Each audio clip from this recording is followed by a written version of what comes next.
ഏവർക്കും നമസ്കാരം. ഞാൻ ഷംസു യാക്കോബ്. ഇപ്പോൾ ഈ അടുത്ത് നടന്ന 2 ആക്സിഡൻറ്റുകൾ, ഒന്ന് കോട്ടയം മെഡിക്കൽ കോളേജിൽ പഠിക്കുന്ന യുവാക്കൾ. കാര്യം എല്ലാവർക്കും അറിയാം, ഒരു വണ്ടിയിൽ ഇത്ര ആളുകളെ കയറാൻ പാടുള്ളൂ, അല്ലെങ്കിൽ അപകട സാധ്യത കൂടുതലാണ്. ബ്രേക്ക് ചെയ്താൽ അത് കിട്ടില്ല എന്നുള്ളതൊക്കെ ഒരുവിധപ്പെട്ടവർക്കൊക്കെ അറിയാം. പക്ഷെ ശരിയായ രീതിയിൽ ആരും തന്നെ എങ്ങനെ വാഹനം ഓടിക്കണം, എത്ര ആളുകൾ ഇരിക്കണം, എന്താണ് വാഹനത്തിൻ്റെ രീതി എന്നുള്ളതൊന്നും മനസ്സിലാക്കാതെ ആരുടെ വണ്ടി കിട്ടിയാലും എടുത്തുകൊണ്ട് പോവുക, അതിൽ ആനന്ദിക്കുക എന്നുള്ളതല്ലാതെ വേറൊന്നും നോക്കാറില്ല. അതാണ് കൂടുതൽ ഇവിടെ സംഭവിച്ചുകൊണ്ടിരിക്കുന്നത്. ഇപ്പോൾ കുറച്ച് സ്ട്രിക്റ്റാക്കി, എന്നാലും അവരുടെ പേരിലുള്ള വണ്ടി മാത്രം ഓടിക്കാൻ പറ്റൂ എന്ന് പറയുന്നതിനോട് എത്ര കണ്ട് യോജിക്കാൻ പറ്റുമെന്ന് പറഞ്ഞുകൂടെ. അതിൻ്റെ നിയമവ്യവസ്ഥ എനിക്കറിയില്ല. പക്ഷേ ആർക്കും ആരുടെ വണ്ടി ഓടിക്കാൻ ലൈസൻസ്ഡ് ആയതുണ്ടെന്നാണ് ഞാൻ മനസ്സിലാക്കിയിട്ടുള്ളത്, ലോകം മുഴുക്കെ. അതവിടെ ഇരിക്കട്ടെ.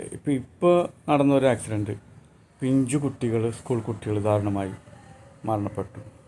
ഒരു കാര്യം മാതാപിതാക്കൾ മനസ്സിലാക്കേണ്ടതുണ്ട്. കുട്ടികളുമായി റോഡിലൂടെ നടക്കുമ്പോൾ ഇടതുവശത്ത് കൂടെ നടക്കുന്നു. കുട്ടി വലതുവശം സൈഡിലാണുള്ളത്. വരുന്ന വാഹനങ്ങളോ ബൈക്കുകാരോ ഒന്നും തന്നെ ഈ കൊച്ചുകുട്ടിയെ കാണില്ല. പലപ്പോഴും റോഡ് സൈഡിലൂടെ ഇവർ നടന്നു പോകുമ്പോൾ ഞാൻ പറയും, കൊച്ചിനെ ലെഫ്റ്റ് ഹാൻഡ് സൈഡിലേക്ക് പിടിക്കൂ, വാഹനങ്ങൾ കാണില്ല എന്ന് പറയും. അങ്ങനെ ആ ലെഫ്റ്റ് ഹാൻഡ് സൈഡിലേക്ക് പരമാവധി എല്ലാവർക്കും നമ്മൾ ആ ഊന്നൽ കൊടുക്കുന്നുണ്ട്. ആക്ച്വലി നടക്കേണ്ടത് എവിടെയാണ്? നടക്കേണ്ടത് വലതുവശം ചേർന്നാണ് നടക്കേണ്ടതെന്ന് നമുക്ക് സ്കൂൾ തലങ്ങളിൽ പഠിപ്പിച്ചതാണ്. ഇപ്പോൾ ഇതൊന്നും ആരും പഠിപ്പിക്കുന്നില്ല എന്നുള്ളതാണ്. അത് മാത്രമല്ല, റോഡ് ഫുൾ കവർ ചെയ്താണ് നടക്കുന്നത്. അപ്പോൾ ആ റോഡിലൂടെ നടക്കുമ്പോൾ ഉണ്ടാവേണ്ട മര്യാദകളെക്കുറിച്ച് വീട്ടിലെ മാതാപിതാക്കൾ ബോധവാന്മാരാകണം. ഒരു ഇൻസിഡൻറ്റ് ഉണ്ടായിട്ട് നമ്മൾ ഖേദിച്ച് വളരെ പ്രയാസപ്പെട്ട് അലതല്ലിയിട്ട് അത് കുറച്ച് ദിവസം കഴിയുമ്പോൾ അതങ്ങോട്ട് പോകും. പക്ഷേ നമ്മളുടെ നഷ്ടങ്ങൾ വലിയ നഷ്ടങ്ങളാണ്. നമ്മുടെ സ്വപ്നങ്ങളാണ് ഇല്ലാണ്ടായിപ്പോയിട്ടുള്ളത്. അപ്പോൾ അതിനെന്ത് ചെയ്യണം?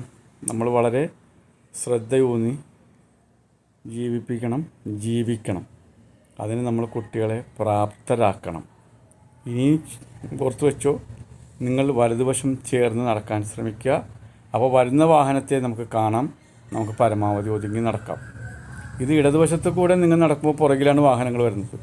ഒരു തിരിവിൽ വല്ലതൊക്കെ ആണെങ്കിൽ ആ വാഹനങ്ങൾക്ക് ചിലപ്പോൾ നിങ്ങളെ കണ്ടെന്ന് വരില്ല. ഞാനും വർഷങ്ങളായിട്ട് ഡ്രൈവ് ചെയ്യുന്ന ഒരാളായതുകൊണ്ടുള്ള ഒരു ഉപദേശമാണ് എനിക്ക് നിങ്ങൾക്ക് തരാനുള്ളത്. ഇനി നിങ്ങൾ വിലയിരുത്തുക.